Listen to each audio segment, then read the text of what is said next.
சென்னையில் வீத லீடர்ஸ் தன்னார்வலர்கள் தூய்மை பணி. தருமபுரி மாவட்டம் அரூர் சட்டமன்ற தொகுதிக்கு உட்பட்ட முக்கிய ஆன்மீக மற்றும் சுற்றுலா தலமான தீர்த்தமலையில் வீத லீடர்ஸ் தன்னார்வலர்கள் சார்பில் சுற்றுச்சூழல் பாதுகாப்பு மற்றும் தூய்மை பணி நடைபெற்றது. வீத லீடர்ஸ் அமைப்பின் நிறுவனர் அண்ணாமலை அண்ணாவின் வேண்டுகோளின்படி ஆகஸ்ட் மாதம் சுற்றுச்சூழல் பாதுகாப்பு மாதமாக முன்னெடுக்கப்பட்டு வரும் நிலையில் அதன் ஒரு பகுதியாக இந்த தூய்மை பணி மேற்கொள்ளப்பட்டது. தீர்த்தமலை ஆலய பகுதி மற்றும் மலைப்பாதையில் நடைபெற்ற தூய்மை பணியில் பிளாஸ்டிக் கவர்கள், தண்ணீர் பாட்டில்கள், பிஸ்கெட் பாக்கெட்டுகள் மற்றும் உணவு கழிவுகள் உள்ளிட்ட குப்பைகளை தன்னார்வலர்களால் சேகரித்து அகற்றப்பட்டன. தோட்டா தமிழ், சுப்பிரமணி, ஈட்டியாம்பட்டி பிரபு, விஜே ரூபன் மற்றும் லோகேஷ் கிருஷ்ணன் ஆகியோர் நிகழ்ச்சியை ஏற்பாடு செய்தனர். வீத லீடர்ஸ் தர்மபுரி மாவட்ட ஒருங்கிணைப்பு குழுவை சேர்ந்த காமராஜ் மற்றும் முரளி உள்ளிட்டோர் தன்னார்வலர்களை ஒருங்கிணைத்து தூய்மை பணியை சிறப்பாக மேற்கொண்டனர். அரூர் பகுதியை சேர்ந்த ஏராளமான தன்னார்வலர்கள் பங்கேற்று மலைப்பாதையின் கீழ் பகுதியில் இருந்து 3 மண்டபங்கள் வரையிலான பகுதிகளை தூய்மைப்படுத்தினர். மேலும் சேகரிக்கப்பட்ட குப்பைகளை முறையாக அப்புறப்படுத்தவும், தீர்த்தமலை போன்ற ஆன்மீக மற்றும் சுற்றுலா தலங்களில் தொடர்ந்து தூய்மை மற்றும் சுற்றுச்சூழல் பாதுகாப்பு பணிகளை மேற்கொள்ளவும் பேரூராட்சி மற்றும் உள்ளாட்சி நிர்வாகத்திடம் கோரிக்கை விடுக்கப்பட்டது. தூய்மை பணியின் பொழுது கடும் வெயிலில் தண்ணீருக்காக வனவிலங்குகள் தவிப்பதையும் தன்னார்வலர்கள் கவனித்தனர். இதனால் இயற்கை வளங்களையும் வன விலங்குகளையும் வாழ்விடங்களையும் பாதுகாப்பதன் அவசியம் குறித்து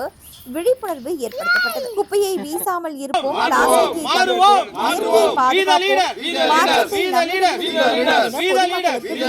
விடுக்கப்பட்டது.